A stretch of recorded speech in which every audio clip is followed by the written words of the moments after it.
ഇപ്പോൾ RLV രാമകൃഷ്ണൻ നമ്മോടൊപ്പം തന്നെയുണ്ട്. വലിയ രീതിയിലുള്ള പിന്തുണ അദ്ദേഹത്തിന് ഇന്നലെ ലഭിച്ചു. അത് ഇന്നും തുടരും.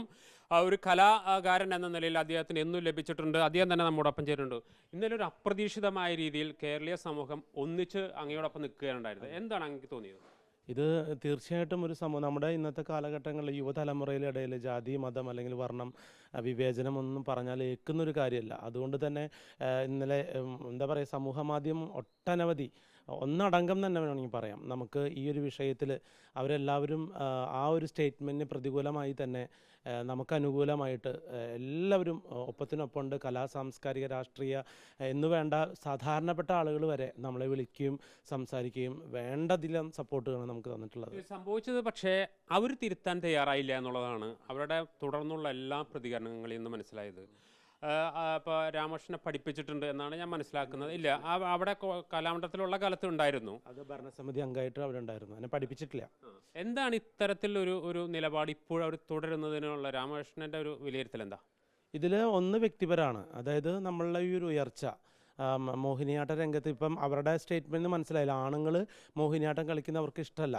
അപ്പോൾ ആ മോഹിനിയാട്ട രംഗത്ത് ഞാൻ ഇങ്ങനെ ഗവേഷണവും മറ്റും ചെയ്ത് നമ്മൾ നൃത്തപരിപാടികളും നമുക്ക് കുറേ അംഗീകാരങ്ങളൊക്കെ കിട്ടുന്നതിൻ്റെ പ്രധാന പ്രശ്നം ഫ്രസ്ട്രേഷൻ അതാണെന്നാണ് എനിക്ക് തോന്നുന്നത്. കാരണം അത് തുറന്ന് പറയുകയും ചെയ്തു, അത് ആണുങ്ങൾ മോഹിനിയാട്ടം കളിക്കുന്നത് ഇഷ്ടമല്ല എന്ന് തുറന്ന് പറഞ്ഞിട്ടുണ്ട്. അപ്പോൾ അത് തന്നെയാണ് പ്രധാന കാരണം. അത് പൊതുസമൂഹത്തിലേക്ക് കൂടെ ബാഡ് മെസ്സേജുകളാണ് കൊടുക്കുന്നത്. എന്ത് വർണ്ണം അല്ലെങ്കിൽ അവരുടെ ക്ലാസ്സിൽ തന്നെ കറുത്ത വിദ്യാർത്ഥികളെ മത്സരത്തിന് കൊണ്ടുപോകില്ല എന്നൊക്കെ പറയുമ്പോൾ എത്ര വിവേചനപരമായിട്ടുള്ള കാര്യമാണ് അവർ പൊതുസമൂഹത്തിലേക്ക് കൊടുക്കുന്നത്.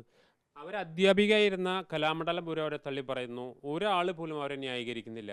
ഇത്തരത്തിലുള്ള ആളുകൾ ഈ ഫീൽഡിൽ ഇനിയുണ്ടോ? അങ്ങനെ അങ്ങയുടെ ഒരു തീർച്ചയായിട്ടും ഈ ഒളിഞ്ഞും തെളിഞ്ഞും ഈ ഫീൽഡിൽ ഇത്തരത്തിലുള്ള ആളുകളുണ്ട്. കാരണം ഞാനും ഇപ്പോൾ ചില കുട്ടികൾ, അതായത് ഞങ്ങളുടെ ഈ ദളിത് വിഭാഗത്തിൽപ്പെട്ട കുറേ കുട്ടികൾക്കൊക്കെ ഇത്തരത്തിലുള്ള അനുഭവങ്ങളും തന്നെ ഇന്നലത്തെ ഫേസ്ബുക്ക് പോസ്റ്റിൽ ഈ സത്യഭാമ ടീച്ചർ തന്നെ പല കുട്ടികളെയും മാനസികമായി ഉപദ്രവിച്ച കാര്യങ്ങൾ ഫേസ്ബുക്ക് പോസ്റ്റ് വഴി കലാമണ്ഡലത്തിലെ പോസ്റ്റിന് ഇൻ്റർവ്യൂവിന് ചെന്നപ്പോൾ കളിയാക്കിയത്, അതുപോലെ അവിടുത്തെ അഡ്മിഷന് ചെന്നപ്പോൾ കളിയാക്കിയ കാര്യങ്ങളും മാനസികമായി പീഡിപ്പിച്ച കാര്യങ്ങളൊക്കെ വളരെ ഒരുപാട് ആളുകൾ ഇവർക്കെതിരെ ഇങ്ങനെ പോസ്റ്റ് ഇട്ടുകൊണ്ടിരിക്കുക. നമ്മൾക്കറിയാം കലാസ്ഥാപനങ്ങൾ ഒട്ടുമിക്ക ഇടങ്ങളിലും ഇത്തരത്തിലുള്ള ചില ആളുകൾ എങ്ങനെ ഒരു വിവേചന ബുദ്ധിയോടുകൂടി ഇരിക്കുന്ന ചില ആളുകൾ ഇപ്പോഴും ഉണ്ട്. കേരളീയ സമൂഹം വലിയ മനസ്സോടുകൂടി ഏറ്റുവാങ്ങിയ ആളാണ് കലാഭവൻ മണി, അദ്ദേഹത്തിൻ്റെ സഹോദരൻ താങ്കളും. ആ ഒരു പ്രതീക്ഷയ്ക്ക് വക നൽകുന്ന ഒരു സമൂഹം തന്നെ ഇപ്പോഴും ഉണ്ട് എന്നുള്ളതാണ്. തീർച്ചയായിട്ടും ചേട്ടനെ സ്നേഹിക്കുന്ന ജനങ്ങൾ മുഴുവൻ ഫുൾ സപ്പോർട്ടാണ്.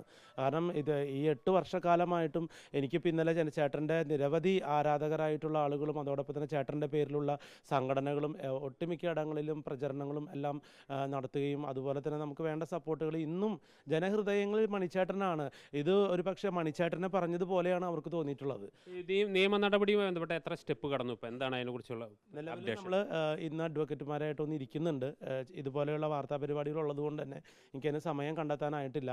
ഇന്ന് ഞങ്ങൾ ഇരിക്കുകയാണ് ഒരുമിച്ച്. ഇന്ന് സുരേഷ് ഗോപിയെ നമ്മൾ മാധ്യമങ്ങൾ കണ്ടിരുന്നു. അപ്പോൾ അദ്ദേഹം പറഞ്ഞത് അദ്ദേഹത്തിൻ്റെ കുടുംബക്ഷേത്രത്തിൽ രാമകൃഷ്ണനെ കൊണ്ടുവന്ന ഒരു മോഹിനിയാട്ട പരിപാടി നടത്തണമെന്ന ആഗ്രഹം, അത് പൂർണ്ണമായിട്ട് രാമകൃഷ്ണൻ അർഹിക്കുന്ന എല്ലാ അംഗീകാരങ്ങളോടും കൂടി, അതായത് പ്രതിഫലമായാലും മറ്റെന്തായാലും എല്ലാം കൂടിയിട്ടാണ്. എങ്ങനെയാണ് അതിന് കാണുന്നത്? അവസരം എന്നുള്ള രീതിയിൽ, ഒരു കലാകാരൻ എന്നുള്ള രീതിയിൽ അവസരം എന്തായാലും നമ്മൾ സ്വീകരിക്കണം. കാരണം അവസരത്തിന് വേണ്ടിയാണല്ലോ നമ്മൾ നിലകൊള്ളുന്നത്.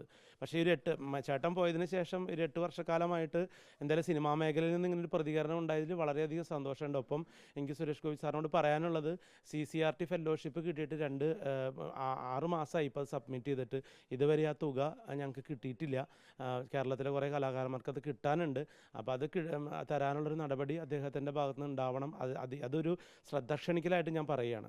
ഇപ്പോഴും ജാതിയും വർണ്ണവും അത്തരം അധിക്ഷേപങ്ങളും വിവേചനങ്ങളും എന്തുകൊണ്ടാണ് നമ്മൾ ഇപ്പോഴും തുടരുന്നത്? ഇവിടെ ഇത് എല്ലാവരുടെ ഇടയിലുള്ളൊരു കാര്യമല്ല. കാരണം ചില ആളുകൾ ഇത് ഇങ്ങനെ മനസ്സിൽ കൊണ്ട് നടക്കുന്ന ചില വ്യക്തികൾ, അതിൽ എന്താ പറയുക, അതിന് പല പല ഘടകങ്ങളുണ്ട്. അതിൽ എന്താ പറയുക, നമുക്ക് പ്രത്യേകിച്ചൊന്നും പറയാനില്ല. ഈ കലാരംഗത്ത് ഇത്തരത്തിലുള്ള വ്യവസ്ഥിതികൾ ഇന്നും നിലനിൽക്കുന്നുണ്ട്. പല കുട്ടികളും അതിന് ഇരയാവുന്നുണ്ടെന്നുള്ളതാണ് സത്യം. ഏതായാലും പോരാട്ടം തുടരും. തീർച്ചയായിട്ടും നമ്മൾ എന്താ പറയുക, മണിച്ചേട്ടൻ എങ്ങനെയാണ് സമൂഹത്തിൽ ജനങ്ങൾക്ക് മാതൃകയാകുന്നത്, അത്രയായില്ലെങ്കിൽ പോലും ഒപ്പത്തിനൊപ്പം നമ്മൾ നിലകൊള്ളും. നിയമ നടപടിയിൽ ഒരു വിട്ടുവീഴ്ച ഇല്ല, അതെന്തായാലും ചെയ്യും നമ്മൾ.